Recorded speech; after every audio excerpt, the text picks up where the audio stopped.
A beautiful evening to you and welcome to Sport Extraordinary on Atlantic Television Network. My name is Emmanuel Mike and I'm very, very happy to be anchorman on today's edition of the show. And on the show this evening we shall focus on the contract situation of Mo Salah, not also forgetting that the UEFA Champions League match day 5 makes a return tonight with some mouth-watering fixtures. And all this and many more is going to form the bulk of our conversation right here this evening. But you know how we do it. I will take a quick break. When I'm back, we'll head straight to the business of the day.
Alright, welcome back from that short break. Joining me on the building this evening to do justice to some of these topical issues that we shall be dissecting is my co-host, Ekpo Temple.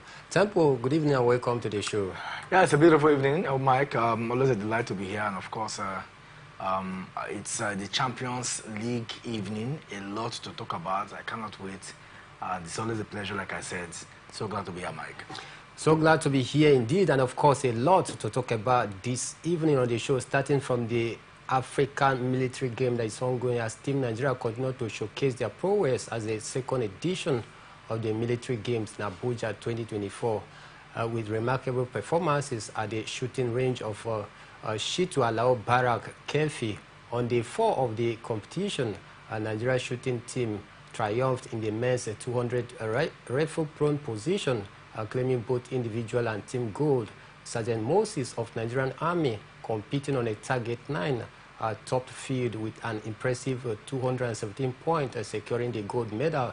He held the lead from the start, scoring 52 points in the opening round and maintained his momentum throughout despite strong challenges from Tunisia's Saif Aziz, who finished second with 208 points, while Algeria's Benati Kadin took third with 204 points in the team event. Nigeria's success was further solidified as Sergeant Moses was joined by Sergeant Alex Abakwa and Stephen Thomas, both of the Nigerian Army. The trio combined for a total of 575 points, earning the gold in the team competition as of now. Nigeria lead the shooting medal standing with 16 gold, 9 silver and 8 bronze medals, followed by Algeria in second position with 11 gold, 7 silver and 5 bronze medals. Tempo, let me bring you in. What do you make of Team Nigeria prowess at the ongoing Africa military game out there, tagged Abuja 2024? So I think that we have done well in the area of some of the sports, especially volleyball. Yesterday we were able to win that particular one, even if it was a walkover, from the team. Secondly, one area we need to look at is the area of achieving so much when it comes to the rifles, shooting. We did so well. I think, like you read out there, we had a very lovely one. Our guys are really doing so well. Don't forget, it's about the military guys, showcasing their sporting prowess. So what it implies is if you are not good in terms of military activities, sporting-wise, you cannot. In wrestling too, we have almost racked all the wrestling, medal. That shows that we are, when they say we are a strong hold in Africa, truly we are, because the likes of Morocco, there are some countries that are here that are also very good in wrestling, which I know, apart from military event. But military event now tells us even more that, okay, Nigeria is stronger. So generally what I've seen is there are some sports that are peculiar to Nigeria, unique to Nigeria, that we are also blazing on in terms of military activities too. So it is no fluke that in wrestling we have shown brightly. And I think that we should continue in that level. Yes, handball, the handball we haven't done so well in basketball, but volleyball, yes, courtesy of Cameroon being walked over, we got that particular one, gold in the men, silver in the female. But then it's good that when you're racking medals, like it's written there, we racked all the medals in wrestling, which is a very good one. I just hope that we can even do more. For shooting, I think we still have one. Maybe tomorrow we should get to know the result of that particular one. But regardless, I think we have done very well. I just hope that we are not in this momentum.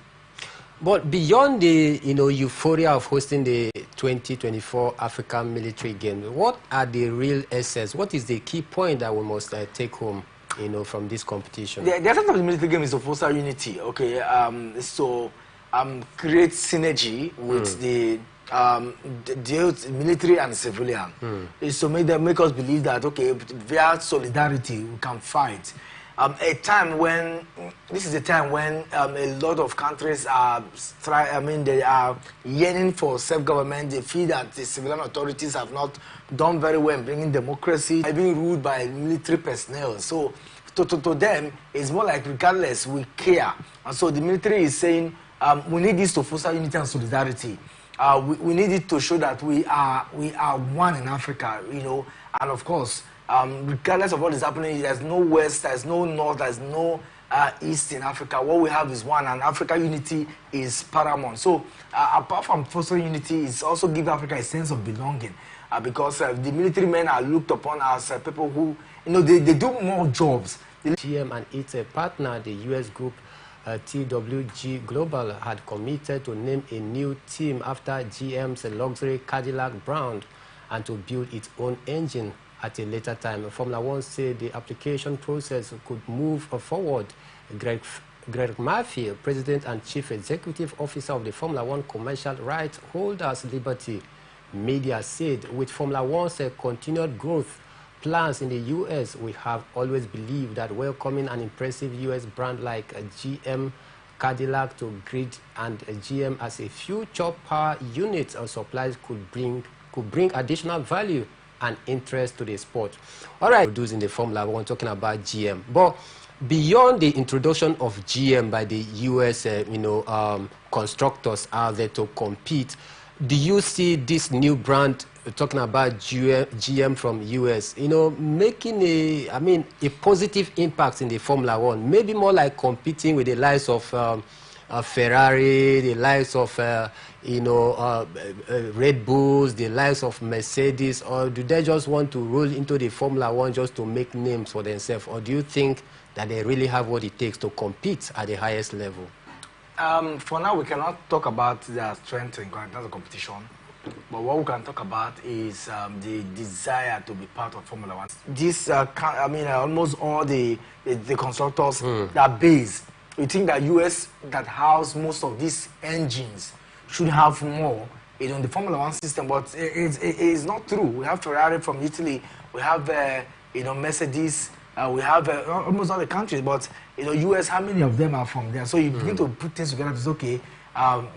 This is what we want to achieve, and let's put it in. For me, it's going to be a blessing to Formula One. It's going to be a blessing to FIA because it will spring up competition because they don't know what they have to offer. So a lot will just pull in, and there are a lot of drivers in Formula 2 who yearn for a place in Formula 1. So possibly it's another time to get to see two drivers come in, and also show their prowess. Maybe possibly a time for us to see other drivers come in to show their prowess out there. Of course, Max Verstappen, you can't forget that name. He has dominated in the Formula One for the past 3 seasons right now, making it a world of his own. And a new car is coming up all the way from the US, talking about GM. We hope that they can be able to compete favorably well against the likes of Mercedes, the likes of Red Bull, and Ferrari. But away from that tempo, let's talk about the NBA. A lot happened over the weekend in the NBA. We had Charlotte Hornets defeating Orlando Magic 84-95. Boston Celtics also had a better of LA Clippers 125. It ended in their favor against 94. Denver Nuggets as well. Also, they were not good. While Sacramento Kings lost at home as well to Oklahoma City Thunders because the Thunder actually thundered against Sacramento Kings 130-119 it ended. But Temple, taking a look at the NBA, the way it is shaping up, is there any team that stand out the most for you? We saw, Cleveland Cavaliers going 15 games unbeaten, before they were actually, stopped 2 weeks ago by Boston Celtics. The regular name, the LA Lakers, Denver Nuggets, 2023 champion. Then you talk about Dallas Mavericks, the surprise